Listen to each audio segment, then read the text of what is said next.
Om Namo Bhagavate Vasudevaya.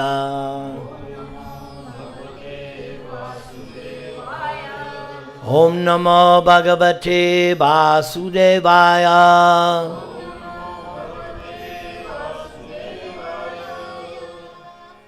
Om Namo Bhagavate Vasudevaya.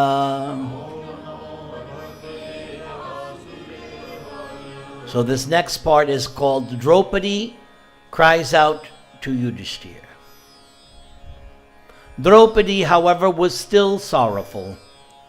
She found the course of events that led up to their exile difficult, and she burned with the humiliation they had all received at the hands of Duryodhana.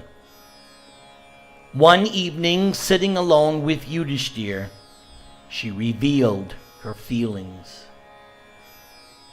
O king, when I think of the wicked Duryodhana and his followers living happily in Hastinapur, after having sent you to the forest, my heart burns. Without doubt, he is delighting in our misfortune. And that was certainly true. That becomes apparent throughout the 12 years. When you set out for the forest, all the Kurus cried, except the wretched Duryodhana, Karna, Shakuni, and that vicious, who? Dushashan. Because he was the one that dragged her, right, out of the room. Draupadee again found herself weeping. She remembered her parting words with Kunti and Gandhari. Both of them had grieved at her humiliation.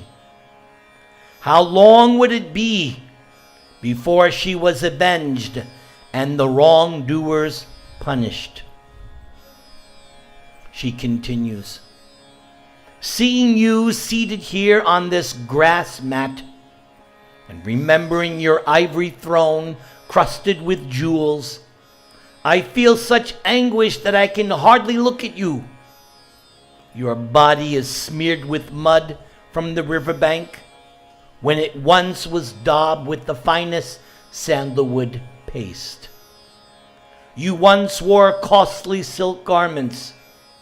Now you wear deerskins and tree bark.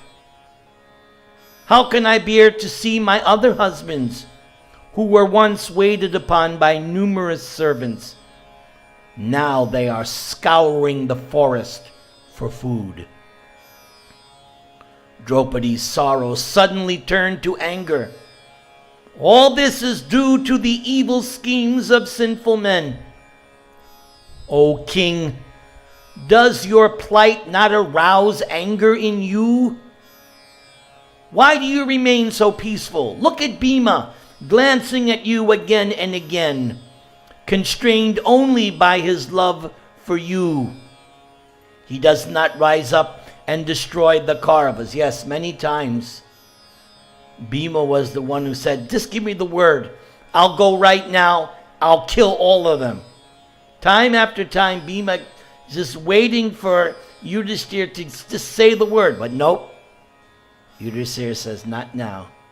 Now's not the time. Bhima just, that anger is pent up. For 13 years, the anger is pent up.